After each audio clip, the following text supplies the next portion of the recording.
Pemirsa, nasib pegawai kontrak tenaga kebersihan, sopir, dan keamanan tidak bisa mengikuti P3K. Hal itu karena terbentur dengan regulasi. Kondisi itu membuat nasib status pekerjaan mereka ke depannya terancam tidak jelas.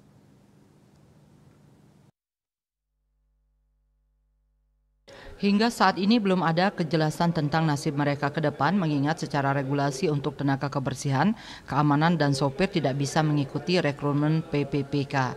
Kondisi ini membuat para sopir dan tenaga keamanan cukup resah akan kelanjutan pekerjaan mereka, padahal selama ini mereka sudah bekerja sebagai tenaga kontrak, ada yang sampai puluhan tahun. Apalagi dengan adanya bahasa pemerintah pusat untuk menyelesaikan tenaga non-ASN pada tahun 2024 ini, praktis kemungkinan besar kontrak tenaga kebersihan, keamanan, dan sopir ini tidak akan diperpanjang pada tahun 2025 mendatang. Kepala BKPSDM Kabupaten Karangasem Ikomang Agus Sukasena juga mengakui kondisi tersebut. Secara regulasi pemerintah pusat ada 3 pekerjaan yang tidak bisa ikut rekrutmen PPPK, yaitu tenaga kebersihan, keamanan, dan sopir.